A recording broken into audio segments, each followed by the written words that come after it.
Hi, I'm Stacey Halls, author of The Familiars and The Foundling. Thank you very much to South Tees Book Club for choosing The Familiars as your first read. The Familiars is my first novel, and it's set during the Pendle witch trials, which took place in Lancashire in 1612, and it follows two women who get caught up in the witch trials. One of them is Fleetwood Shuttleworth, who is a gentrywoman who is pregnant for the fourth time, but has no living child and is desperate for a baby, and her midwife Alice Gray, who is swept up in the rumours that surrounding Pendle.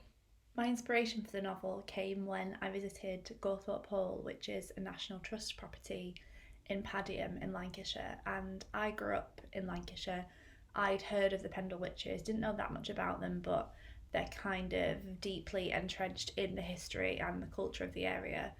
And looking around Gawthorpe Hall, which is an Elizabethan home, I realised that you could see Pendle Hill from the windows, and that made me think of the witches.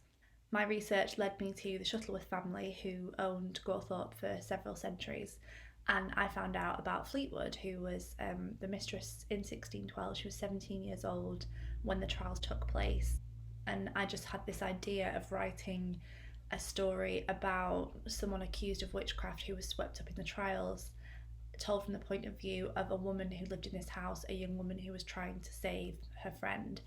And the idea for the familiars was born.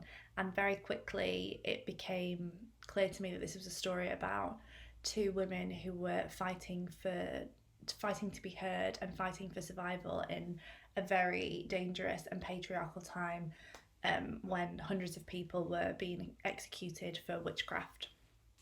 I hope you enjoy the novel, and I'd love to hear what you think about it. You can sign up to my readers club at staceyhalls.com and follow me on Instagram at staceyhallsauthor and Twitter at stacey_halls. Enjoy!